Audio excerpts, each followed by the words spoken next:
네, 안녕하세요. 이 미국이 한편으로는 열을 받았고 다른 한편으로는 지금 중국 상황이 심상치 않기 때문에 중국에 대해서 계속해서 억제력을 강화하고 있습니다.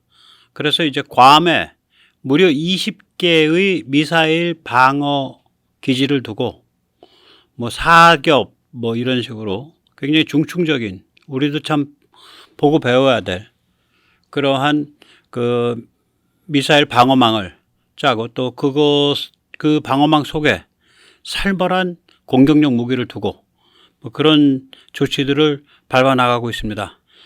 이런 상황에서 이 우리나라의 그 독침 전략 중에, 독침이 진짜 독침이 되려면 미국의 컨트롤 밖에 있어야 되거든요. 국산이어야 되거든요. 제일 중요한 것 중에 하나가 전투기인데, 또 카이는 어떻게 나가야 될 것인가, 그 이야기를 오늘 짚어보도록 하겠습니다. 먼저 이제 중국이 미국을 깐죽거리면서 도발을 하죠. 네, 이렇게 1, 2, 3차 그 선을 긋고 이 반접근 지역 거부 A2AD 그걸 합니다. 시진핑의 메시지는 이거죠. 일선, 즉 1600km 안에 들어오면 죽음이다. 들어오지 마라. 스모 선수들이 밀어내듯이 미국을 이제 이 1600km 바깥으로 밀어내는 거예요. 괌은 저거보다 훨씬 멀리 떨어져 있죠. 뭐 이제 그 루손에서도 한 2000km 정도 떨어져 있으니까 멀리 떨어져 있지만, 이 1차 방어선, 2차 방어선을 이제 밀어낼 때 괌에서부터 이제 발진을 하니까 괌을 이제 깨뜨리려고 생각 중인 거죠. 예. 그래서 이제 도발을 참 겁도 없이 합니다. 2년 전에 2020년 9월 달에 인민해방군이 웨이보 공식 계정에 게재한 이제 동영상입니다. 중국의 그 H6 폭격기가 괌 앤더슨 공군기지를 공격하는 그러한 장면을 이제 그 비디오로 만들어서, 저게 이제 괌 지도거든요. 그렇게 해서 이제 미국의 염장을 질렀죠. 네. 저런 짓들을 하는 거예요. 저런 도발을 하는 거죠. 우린 말이야 너희를 밟아버릴 수 있어. 너희 알아서 기어야 돼. 안 그러면 죽을 줄 알아. 뭐 그런 메시지입니다. 그 미국은 여기에 대해서 이제 그 굉장히 교과서적인 정말 정석 플레이, 바둑의 정석, 그것에 해당하는 그러한 전략을 취하고 있습니다. 아생 연호 살타, 생로를 확보한 다음에 공격하라. 생로를 확보한다는 게 뭐냐? 괌을 중심에 두고, 저 빨간 포인트입니다. 그 녹색 포인트는 오키나와입니다. 괌을 중심에 두고 저 제일도련의 동쪽, 그러니까 일본 열도, 오키나와 열도, 그다음에 타이완, 필리핀, 제일도련의 동쪽을 완전히 제해권을 100% 장악한 상태에서, 저 깊은 바다를 완전히 장악한 상태에서 제일도련의 서쪽 얕은 바다에서 격전을 벌인다 이거죠. 대한민국은 격전지 한가운데 있는 거예요. 그래서 우리는 제일도련 서쪽인데 살 수 있냐, 이제 어저께 말씀드렸던 내용이죠. 여기까지 이제 어저께랑 이어지는 문제의식을 공유하고 이제 괌 얘기를 하겠습니다. 먼저 세뇌 탈출 자유구독료 부탁 말씀 올립니다. 아시다시피 세뇌 탈출은 광고가 잘 붙지 않습니다. 붙더라도 천천히 붙는 그러한 경향이 있습니다. 도와주시면 보다 좋은 컨텐츠로 찾아뵙는데 커다란 힘이 되겠습니다. 감사합니다. 먼저 이제 미 육군의 그 중타능, 그러니까 중거리 타격 능력, MRC 프로그램을 조금 알 필요가 있어요. 이게 육군도 그렇고 이제 해병도 그런데요. 이게 보통 한 1500km에서 2000km 범위입니다. 즉 오키나와에 있는 미군, 또 사세보, 그러니까 나가사키에 있는 미군, 또 필리핀에 있는 미군, 그 다음에 일본 열도에 있는 일본 자위대가 중타능을 갖추게 되면, 그리고 또 괌이 중타능을 갖추게 되면 여기는 완전히 제해권을 100% 장악합니다. 이 녹색 부분은. 이제 그거를 이제 염두에 두고서 미국에서 이제 이러한 식으로 이제 나가고 있는 거예요. 지금 이 비디오 나오는 거는 미 육군에서 사용하는 텔인데, 이동식 발사 차량인데, 저기서 쏘아지는 게 저기 토마호크입니다. 예. 토마호크 중에 이제 많이 가는 거는 2000km 정도 가죠. 1900km 가니까. 이 미 육군이나 해병대의 중탄응 프로그램의 본질은 뭐냐면 이미 존재하는 솔루션을 우주정찰, 공중정찰, 함정, 비행기 이런 것과 결합을 해서 다영역 솔루션으로 그리고 모빌리티, 이동성이 강한 솔루션으로 바꾸는 것. 그것이 중탄응 프로그램의 핵심 철학입니다. 예를 들어서 미 이지스 군함 베이스라인 9, 이지스는 베이스라인 BL이라고 숫자가 붙죠. 그래서 그 숫자가 높을수록 최신식이죠. 거기에 설치되는 최첨단 레이더가 있습니다. AN/SPY-6. 그거를 육상형으로 바꾸면은 그 레이더가 AN/TPY-6가 됩니다. S는 군함, 쉽의 줄임말이고요. T는 그 T입니다. 육상 이동 차량을 설치하는 것을 의미합니다. 그리고 이제 거기서 더 나가서 이렇게 되면 이제 그 육상 이지스가 되는데 에이지스 어쇼라고 부르죠. 원래 이지스는 해상에 두게 돼 있는데 군함에 그거를 이지스를 떼다가 육상에다 설치하는 거죠. 괌에 이제 그걸 설치하는데 이게 이제 폴란드나 루마니아가 이제 육상 이지스를 설치한 대표적인 케이스죠. 그런데 이쪽 동아시아 쪽에서는 훨씬 더 살벌하게 설치됩니다. 예를 들어서요. 우리가 흔히 SM-6 그러면 요격미사일로 생각하잖아요. 이거를 변형을 시켜가지고 대함 대지 초음속 미사일로 사용합니다. 여기서는. SM-6 그 비싼 거를 대함 대지 초음속 미사일로 쓰는 거예요. 그게 아마 초음속으로 날아가면 음속에 3, 4배 날아갈 겁니다. 그 다음에 토마호크도 아까 보셨듯이 지상에서 발사하는데 그냥 고정식으로 발사하는 것도 아니고 이동식 차량 텔 그걸 만들어서 이동식 발사 차량을 만들어서 거기서 발사를 합니다. 이런 것들이 이제 말하자면 미 육군 해병의 중거리 타격 능력 MRC의 기본 철학입니다. 미 해병도 마찬가지죠. 지금 미군이 일본에 제안을 해둔 게 뭐냐면 그 해병 연안연대 Marine Littoral Regiment MLR이라는 걸 구성해서 오키나와 열도에 깔겠다. 이거를 이제 일본에 제안을 해두고 있어요. 당연히 일본 받을 수밖에 없죠. 이건 해병인데 우리도 이제 해병한테 이번에 천무 지급하잖아요. 천무 주잖아요. 이게 다 이제 여기에 영향받아서 그렇습니다.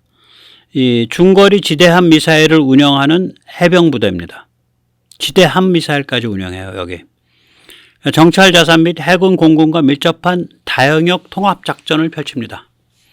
그리고 이거는 뭐랑 일치하냐면 제가 어저께 말씀드렸듯이 지금 미국이 일본에게 무지막지한 기술과 무기를 주고 있거든요. 다 미국 컨트롤 아래 있는 무기입니다. 그러니까 우리 걱정 안 해도 돼요. 예. 그 일본의 전력을 카가 이즈모 이런 그 되도 않는 이상한 짝퉁 항모 이런 쪽이 아니고 예, 그 일본의 전력을 미사일 방어 MD 그리고 또 하나는 중탄응 중거리 타격 능력 그걸 중심으로 해서 일본 전력을 급격하게 강화시켜주는 일을 하고 있다고요. 어저께 이제 말씀드렸을 때 제가 그것도 보여드렸었죠. Rapid Dragon 일본의 국산 수송기인 C2에 미국 솔루션인 Rapid Dragon을 탑재하고 미국 미사일인 제즘을 대량 탑재해서 일본의 제트 수송기를 제트 폭격기로 바꿔버리는 그런 거를 미국이 지금 옆에서 도와주고 있습니다. 네. 참 세상이 참 어마무시하게 가고 있는 거예요. 그래서 이제 미 해병도 이제 여기서 보셨듯이 이제 최근에 그 개발한 토마호크 발사 무인 차량 같은 게 있는데요. 이건 뭐냐면 미 해병은 가벼워야 되니까 아까 미 육군처럼 그냥 한 번에 12발, 6발 채우는 그런 대형 텔이 아니고요. 지프에다 딱 2발 채우고 갑니다. 그래야 비행기나 이런 거가 얼른 들어갔다 얼른 떨어뜨리고 낙하산으로 낙하시켜주고 배로 쉽게 옮기고 그러니까요. 이거를 이제 LRFL이라고 부릅니다. Long Range Fires Launcher라고. 한번 직접 보시죠. 원래 토마호크는 주로 함상 발사를 전제로 해서 개발한 그런 순항 미사일이죠. 원래는 이렇게 이제 그림에서 보듯이 함상 발사가 기본이었습니다. 원래는. 예. 그랬죠. 이거 좀 무시무시한 거죠. 2,000km까지 가니까 이제는 이게 1,900km까지 가니까.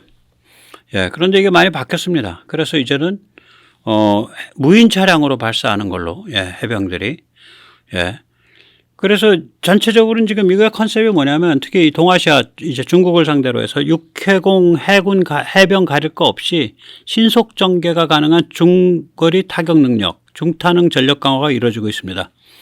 예, 지금 저렇게 보이는 거예요. 예. 그냥 지프에다가 딱 두 발 싣고 가서 쏴버리는 거죠. 예, 저거 무인으로 운영됩니다.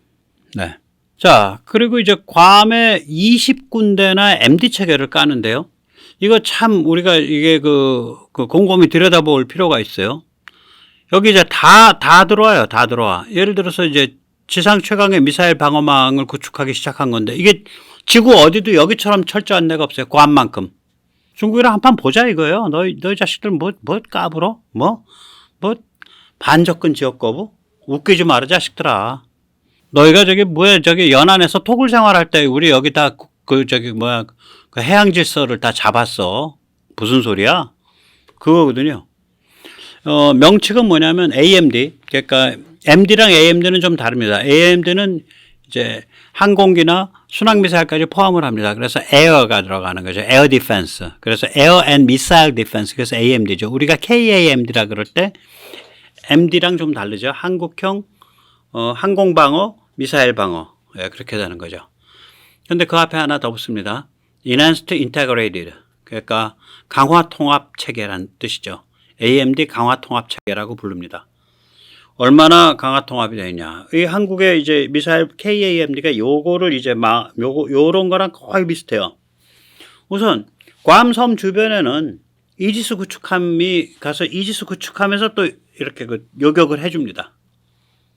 우리도 그렇게 되겠죠. 우리도 이지스 구축함들이 앞으로 한 5년, 10년 지나면 이 한반도 주변에서 운행되면서 한반도를 노리고서 탄도미사일이 날아 들어오면 이지스 구축하면서 요격을 해주겠죠. 괌섬 안에는 육상 이지스를 둡니다. 이지스 어쇼. 그래서 아까 말씀드렸듯이 그 이지스 베이스라인 9, 그러니까 최신 이지스에서 사용되는 AN/SPY-6 레이더의 육상 이동형 버전인 AN/TPY-6를 깔고 거기다가 SM-3 초고고도 요격까지 두고 내년 말에 발사 실험합니다. SM-3. 그 다음에 SM-6 만능 초음속 미사일. 제가 만능이라고 얘기하는 건 우리는 흔히 SM-6를 탄도탄 요격이나 무슨 항공기 요격만 생각하는데 그게 아니라 이걸 대함미사일로도 써요. SM-6를. 예. 대함 초음속 미사일로. 또 섬에는 별도의 이거 말고 육상 이지스 어쇼 안에는 사드나 페이트리어트는 없어요. 섬에는 별도의 사드 페이트리어트 복합체를 두고 그러니까 4패 콤보를 두는 거죠. 사드랑 페이트리어트는 이제 미국이 최근에는 둘을 엮었거든요. 그래서 사드 쪽 레이더가 읽은 걸 가지고 페이트리어트의 지시를 때리면 페이트리어트는 그 사드 지시를 받고서 그 요격을 합니다. 그러니까 타겟팅 해주고 식별하는 거는 사드 미사일 쪽에서 해요. 그러니까 4패 콤보인데 섬에는 이 4패 콤보 또 둔다고요. 아까 이지스 어쇼 말고. 그러니까 사드는 고고도 요격을 위한 레이더와 미사일이고요. 페이트리어트는 사드와 연동하지만 자체 레이더와 미사일을 또 갖고 있는 거고. 또 섬에는 아이언덤을 두고 가만히 보고 있으면 KAMD, LAMD 모델과 비슷해요. LAMD가 저게 그 우리 장사정포 요격 체계라 그래가지고 아이언덤보다 더 살벌한 아이언덤 비슷한 거예요. 그러니까 저쪽에 괌의 아이언덤에 해당하는 게 우리 장사정포 요격 체계, 다시 말해서 LAMD고요. 그 다음에 우리 4패 복합체 있잖아요. 4패 복합체 지금대로 가져가고. 그 다음에 또 우리가 육상 이지스에 해당하는 게 뭐냐? 우리 LSAM 1, LSAM 2, 천궁 2가 여기에 해당을 하죠. 천궁 2, 천궁 3가. 그게 이래저래 엮여가지고 지금 우리가 개발 초기고 경험이 없어서 그걸 통합된 이지스로 못 꾸몄을 텐데 육상 이지스로 일종의 육상 이지스예요. 그래서 우리 그 LAMD 아니 LSAM 미사일 보면 그 사거리가 길잖아요. 200km, 뭐 150km 이렇잖아요. 고도는 40에서 60, 70km밖에 안 되는데 이게 길다고 이게. 그리고 고속으로 날아가고. 이게 왜 그러냐면 이게 이게 육상 이지스가 그런 타입들이에요. 이 SM-6도 그렇거든요. 미사일이. 고도는 많이 안 올라가는데 옆으로 길게 가요. 그러니까 커버리지가 넓어지죠. 그러니까 중고고도에서 넓은 커버리지를 갖죠. SM-6 같은 경우. 그런 것 같아요. 그래서 저보고 LSAM 미사일의 우리의 그리고 앞으로 LSAM-2의 어떤 원형이 뭐냐, 혹은 그거랑 비교할 만한 게 뭐냐, 그러면 SM-6보다 몇 배 더 강화된 그런 종류의 미사일인데 우리는 SM-6처럼 만능으로 안 쓰고 우리는 너무 민감하기 때문에 광범한 지역을 일정 고도까지 주로 이제 100km 이내니까 그게 뭐가 돼? 대기권 위에 성층권이 되고 10권 바로 10권 계면 성층권 계면까지 커버하는 거죠. 그리고 이제 10권에 들어가게 되면 150까지. 그게 왜 중요하냐면요. 권역마다 성격이 달라요. 대기의 성격이 달라요. 그러니까 대기권이 있고 대류가 되는 대기권이 있고 그 위에 성층권이 있고 그 위에가 뭐 10권이 있고 뭐 중간권이 있고 뭐 그렇죠. 이게 성층권 그다음에 메소스피어 중간권이 있고 그다음에 10권이 있고 근데 그거마다 다 성격이 달라서 시커가 작동하는 방식이 달라요. 날아가는 방식도 좀 다르고 그러니까 타겟을 식별하고 추적해가는 방식이 좀 다른 거죠. 이 주변의 환경이 성격이 다르니까. 그래서 어쨌거나 우리 같은 경우에는 이 고도에 비해서 이 옆으로 많이 가는 카바리지가 높은 SM-6가 좀 그런 성격이거든요. 제가 잘못 이해했는지 몰라도 저는 보면서 그 철학이 그거랑 오히려 유사하다. 그러니까 이게 우리가 지금 개발하고 있는 LSAM 계열들 그리고 천공은 패트리어트랑 가깝고요. LSAM 계열들이 패트리어트나 사드에서부터 컨셉이 온 게 아니라 컨셉 자체가 오히려 이지스 어쇼에서 컨셉이 왔을 것 같다. 그런 생각이 들더라고요. 그 미사일의 성격들이 카바리지를 하는 방어하는 성격이 어쨌거나 또 섬 주변 바다에는 또 이지스 구축하면서 이지스로 카바를 해주고 저게 저거는 뭐 그냥 우리처럼 이렇게 고도에 따른 이런 구분이 아니라 완전히 다른 시스템들이 그러니까 구축하면서 돌아가는 방공 시스템, 이지스 어쇼 방공 시스템, 사드 패트리어트 콤보 방공 시스템 저게 맞을 것 같아요. 저런 구분이. 그리고 그거 다 했을 때 저고도에서 이제 뭐 심지어는 뭐 다연장에서 나오는 것까지 이제 쏘아서 맞춰 떨어뜨리는 이제 LAMD 우리 장사정포 요격체계 그것보다 좀 허접한 아이언돔 이렇게 되어 있는 거예요. 이 덩어리가. 저렇게 해서 20군데 깔겠다는 거예요. 그러니까 이제 철옹성을 만들겠다는 거죠. 대한민국 돈 많이 쓰더라도 저렇게 갑시다. 대통령님. 예? 그리고 국방장관님. 지금 괌에서 어떻게 구축하나 잘 보고 그거를 한국에 옮겨와야 돼요. 그리고 이제 이렇게 철옹성을 만들었으니까 공격 무기를 둬야 될 거 아니야. 그 중에 제일 이동성 강하고 제일 빨리빨리 하고 한 1500km에서 2000m 가는 2000km 가는 그게 뭐냐. 그게 이제 말하자면 중타능이죠. 중거리 타격 능력. Mid-Range Capability, MRC죠. 대표적인 게 아까 이제 토마호크, 그 다음에 SM-3를 대함 초음속 미사일로 쏘는 거 이런 것들이 이제 대표적인 능력이 되는 거예요. 그렇게 철옹성을 만들어 버리겠다는 게 괌을. 괌이 철옹성이 되고 오키나와가 전방에 있는 철옹성, 괌이 후방에 있는 철옹성이 되고 옆구리에서 필리핀에 나가 있는 미군 기지가 띄워주고 일본 자위대가 띄워주면 저기 이 녹색 부분은 완전히 이 깊은 바다는 완전히 이건 제해권을 100% 장악한다. 깊은 바다에 있어서 제해와 제공을. 그 상태에서 얕은 바다에 가서 싸우자. 그런데 대한민국은 그 얕은 바다 한가운데 있네요. 그러니 쌀벌한 거지.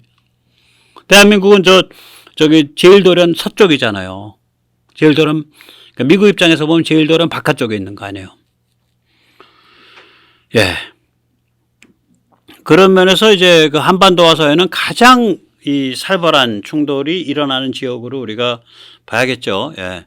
이게 이제 제일도련이 이렇게 흐르니까 이제 한반도하고 서해는 제일도련 바깥인 것이 제일 살벌한 데죠. 이게 얕은 바다가서 싸우는데 이 얕은 바다에 해당하는 거네요, 여기. 자, 이게 죽는 자리인데 우리가 안 죽거나 덜 다치는 이유는 뭐냐? 예. 뭐 여러 가지가 있겠지만 기본적으로는 한미 핵동맹 플러스 치명적 대중 독침입니다. 예. 그러니까 대한민국 설건드리면 최소한 오성삼시 날아간다. 오성삼시. 예. 여기에 있는 게 이제 장슈.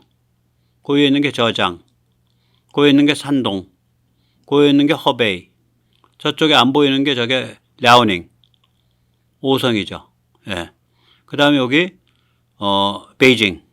여기 있는 게 텐진. 그다음에 여기 있는 게 샹하이. 중국에 이제 직할시가 4개가 있죠. 요 베이징, 텐진, 샹하이 말고 여기 충칭이 하나 더 있죠. 예.